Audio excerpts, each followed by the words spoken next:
For God so loved the world, come on, that He gave His only Son, and whosoever believes will not. 여러분, 마르다는 어떤 인물입니까? 우리가 흔히 마르다는 섬김, 봉사, 헌신의 대표적인 인물이라고 생각합니다. 그런데 저는 오늘 본문을 통해서 마르다가 매우 자기중심적인 인물임을 여러분에게 소개하고자 합니다. 오늘 40절을 보면 마르다가 예수님을 자신의 집으로 초대한 후에 하는 일이 많아서, 준비하는 일이 많아서 마음이 분주해집니다. 그러니까 예수님에게 이런 것도 생각하지 않으십니까? 하고 자신의 기준에서 예수님을 평가하는 듯한 이야기를 합니다. 그리고 나서 내 동생에게 명해서 나를 도와주라고 하소서라고 명령어로 예수님에게 이야기하게 돼요. 그러니까 극진하게 대접하겠다고 예수님을 초대해 놓고 그분에게 평가를 하고 자신에게 도와달라고 명령을 하게 됩니다. 이 자기중심적인 모습을 저는 이 마르다를 통해서 보게 되는데, 흔히들 자기중심적이라고 하면 이기적인 사람, 개인주의 성향이 강한 사람이라고 생각합니다. 그건 성향이 그럴 수 있어요. 또 어떤 사람은 저는 별로 이기적인 사람이 아니고 남의 말을 잘 들어주고 타인을 먼저 생각하고 또는 배려하고 고려하는 사람입니다. 그래서 저는 자기중심적인 사람이 아닌 것 같습니다 라고 말할지도 모릅니다. 그런데 제가 여기서 말하는 자기중심적인 사람이라는 것은 그런 성향적인 것이 아니라 어떤 상황이 되면 모두가 누구나 다 자기중심적인 사람이 되게 됩니다. 오늘 본문에 마르다가 준비하는 일이 많았어요. 하는 일이 많았어요. 예수님을 초청하고 보니까 집도 치워야 되겠죠. 그리고 음식도 준비해야 되겠죠. 세팅도 해야 되겠죠. 해야 될 일이 많으니까 마음이 분주해지게 됩니다. 여러분, 우리가 하는 일이 많아요. 오늘 무슨 일을 해야 되는데 늘 시간은 어떻습니까? 늘 시간은 한정되어 있습니다. 그냥 오늘 하루 시간이 아주 많은데 해야 될 일이 딱 한 가지밖에 없어요. 그러면 그 사람은 매우 느긋하고 여유롭게 보여요. 언제나 충분히 그 일을 해낼 수 있는 것 같은 여유를 부립니다. 그런데 해야 할 일은 굉장히 많은데 시간은 한정되어 있으면 마음이 분주해질 수밖에 없죠. 우선순위를 결정해야 되는데 그 우선순위를 결정하지 못하고 뒤죽박죽이 되고 우선순위를 결정한다는 것 자체가 매우 큰 부담이 됩니다. 그렇기 때문에 지금 이 마르다가 마음이 분주해졌던 것은 해야 할 일은 여러 가지가 있었는데 시간은 한정되어 있었기 때문이에요. 거기다 또 한 가지 더, 능력도 한정되어 있습니다. 우리의 능력이 무한대로 있습니까? 아니죠. 우리의 능력도 한계가 있고 한정이 되어 있어요.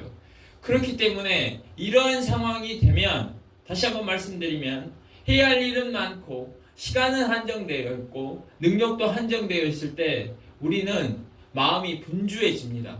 그리고 마음이 분주해지면 어느덧 내가 중심이 되어서 그것을 하게 되는 자기 중심적인 사람이 되게 됩니다. 이처럼 어떤 특정한 상황, 특별히 매우 바쁜 상황이 되면 자기 중심적인 성향, 태도를 보이게 되는데, 신앙이라는 것은 이 자기 중심적인 태도를 보이는 사람이 예수님 중심적인 마음 또는 그 태도로 바뀌는 것입니다. 신앙은 그러한 힘을 가지고 있고 신앙은 그러한 과정이어야 합니다. 그러니까 나 중심적으로 해결하던 사람이, 나 중심적으로 순서를 정하고 하던 사람이 예수님에게 물어보고 예수님께 어떤 순서로 해야 되는지 의지하는 과정이 바로 신앙인 것이죠. 우리가 그것이 말처럼 쉽지 않습니다. 내가 예수님과 시간을 보내는 것, 예수님과 동행하는 것, 예수님을 내 삶 속에 모시고 그분과 함께 대화하고 교제함을 통해서 친밀함을 구축해 가는 것이죠. 여러분, 이성교제를 하는데 이성을 한 번도 만나질 않아요. 여자친구, 남자친구라고 하면서 한 번도 만나질 않으면 친밀함이 쌓입니까? 쌓이기 어렵습니다. 마찬가지로 우리가 내 중심적인 내 자아로 살아가는데 예수님과의 친밀함을 통해서, 그분과의 교제를 통해서 내가 바뀌어가는 거죠. 예수님 중심적인 사람이 되어가는 거죠. 우리의 힘은, 신체적인 힘도 다 한계가 정해져 있다라고 이야기해요. 그래서 예를 들면 내가 10kg을 들 수 있는 물리적 힘을 가진 사람이 있다면 그 사람은 10kg를 들 수 있지 10kg 이상을 들기 어렵다는 거예요. 그럼 만약에 제가 이미 제 손에 5kg를 들고 있어요. 그러면 이 5kg를 들고 있으면 제가 다른 손으로 또는 제 몸 신체의 힘으로 들 수 있는 나머지 힘은 5kg밖에 없는 거예요. 왜? 10kg가 내 한계니까. 물론 이 10kg의 한계를 조금씩 늘려가는 것이 우리의 과제겠죠. 그러나 현재 내 물리적인 신체의 힘은 10kg밖에 안 되기 때문에 한 손에 5kg를 들고 있으면 나머지 손으로 들 수 있는 힘은 5kg밖에 안 되는 거예요. 그런데 만약에 제가 반드시 들어야 하는 8kg이 있다고 해봅시다. 반드시 꼭 이것이 중요하기 때문에 이것을 들어야 되는 8kg가 있어요. 근데 제 손에 이미 5kg를 들고 있어요. 그러면 8kg를 들려면 이 5kg에서 어떻게 해야 됩니까? 3kg를 내려놔야죠. 3kg를 내려놔야지 내 나머지 힘으로 8kg를 들 수 있는 거예요. 그런데 우리가 반드시 들어야 하는 8kg이 있음에도 불구하고 이 5kg를 들고 있는 거에서 3kg를 덜어내지 못해요. 절대 이것을 포기하지 않고 이것을 들고 있으면서 이 8kg를 들려고 끙끙끙거리고 있는 거예요. 그러니까 이게 가능하겠습니까? 예수님과 교제도 마찬가지예요. 우리가 어떤 일에 집중하고 있으면 그 집중하고 있는 것을 잠시 내려놓아야지 예수님과 함께할 에너지가 남는 거예요. 여러분, 저는 이것을 마음의 분량이라고 부르고 싶습니다. 마음에도 한정된 에너지가 있단 말이에요. 내 에너지를 무한대로 쓸 수 있는 게 아니고 내 마음의 분량을 무한대로 우리가 나눠줄 수 있는 게 아니잖아요. 우리 마음에도 한계라는 게 있기 때문에 그 마음의 분량을 잘 관리하는 것이 중요합니다. 여러분, 사랑의 언어, 5가지 사랑의 언어라는 책을 쓴 분이 있는데 이 5가지 사랑의 언어, Five Love Languages라는 책에서는 러브 탱크라는 개념을 써요. 즉, 사랑에도 탱크, 물탱크처럼 어떤 한계가 있단 말이에요. 그러면 내가 이 사랑을 사용해버리면 다 소진돼 버리겠죠. 그러니까 어떻게 해야 됩니까? 이 러브 탱크를 계속 채워줘야 돼요. 공급을 계속 받아야 돼요. 이 러브 탱크를 계속 채워줘야지 일정한 양을 계속 소비하고도 내 마음에 사랑이 남아있을 수 있어요. 그런데 이것을 공급받지 않고 어떤 그 한계에 도달하게끔 다 사용해버리면 이제는 내가 나눠줄 사랑이 없는 거예요. 그래서 어떤 사랑의 표현들을 하지 못하게 되는 겁니다. 마음의 그 한정된 에너지를 가지고 우리가 예수님하고 교제를 하는 거예요. 예수님과의 시간을 만들어내야 되는 거예요. 에너지를 다 쓰면 어떻게 됩니까? 예수님을 초대할 수 없어요. 예수님에게 신경을 쓸 수 없어요. 그러니까 마르다가 지금 마음이 분주해지면 내가 왜 예수님을 초대했고 그 예수님 지금 내 집에서 무엇을 하고 계신지에 관심을 기울일 수가 없어요. 자기 일을 하는데도 벅차기 때문이에요. 여러분, 요한계시록 3장 20절에는 볼지어다 내가 문 밖에 서서 두드리노니 누구든지 내 음성을 듣고 문을 열면 내가 그에게로 들어가 그와 더불어 먹고 그는 나와 더불어 먹으리라 하셨습니다. 그러니까 예수님께서 문 밖에 서서 두드리신다 이 말이에요. 그분이 두드리고 계신데 내가 만약에 에너지를 다 사용해버렸어요. 또는 내가 지금 다른 거에 집중하고 있어서 그 소리를 못 들어요. 두드리는 소리를 못 듣던지 아니면 내가 이미 에너지를 다 사용해버렸어. 그래서 아주 기진맥진해 있는 상태면 예수님이 두드리고 계셔도 그 문을 열 수 있습니까? 아예 귀찮아요.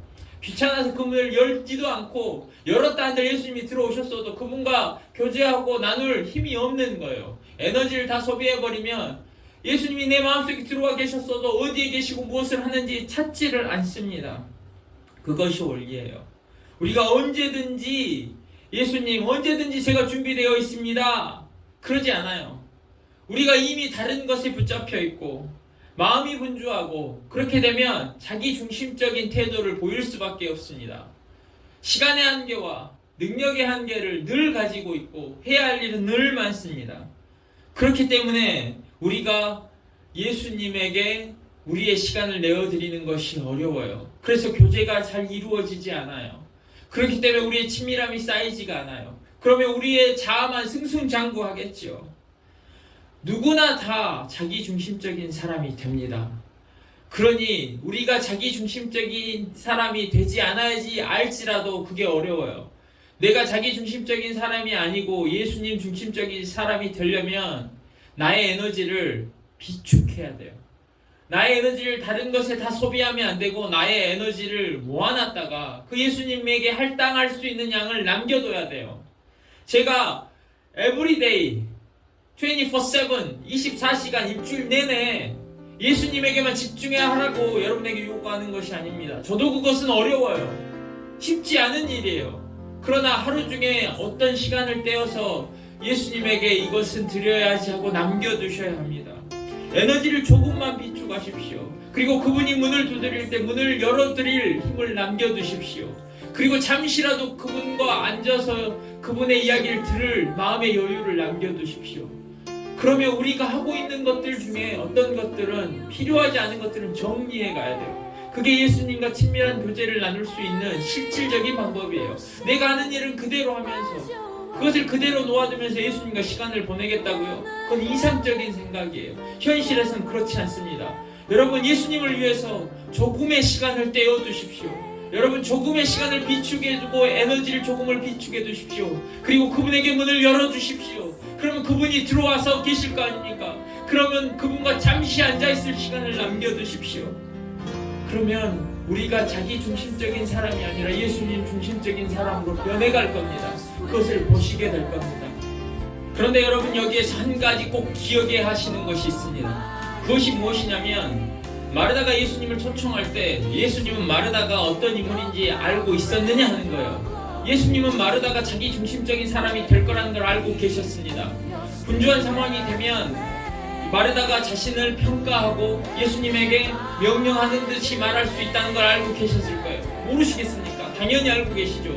그러면 너는 자기중심적인 성향을 가지고 있기 때문에 안 그런 것 같지만 상황이 그렇게 되면 너는 나를 나무랄 거야, 나를 평가할 거야, 또는 나에게 명령을 할 거야. 그래서 너희 집에 가는 것은 불편해. 마음이 좋지 않을 수도 있어. 그래서 안 가고 싶어. 이러시냐 말이에요. 아니라는 거죠. 예수님은 마르다가 그런 자기중심적인 모습을 보일지 아심에도 불구하고 마르다의 초청에 흔쾌히 응하셨습니다. 아니요, 사실은 이 마을에, 이 베다니에 온 것 자체가 예수님은 이 마르다에게 가시기 위한 거예요. 마르다의 영적 성장을 돕기 위해서 예수님은 마르다의 집에 가시려고 이 마을에 오셨다는 거예요. 그것을 기억해야 됩니다. 우리는 언제든지 자기중심적인 사람이 될 수 있어요. 그리고 예수님을 불편하게 할 수 있는 모습들을 가지고 있는 사람들입니다. 그럼에도 불구하고 예수님은 그것을 알지만 우리 길을 만나기를 기꺼이 원하시는 분이에요. 기꺼이 나를 찾아서 오시는 분이라는 것을 기억하셔야 합니다.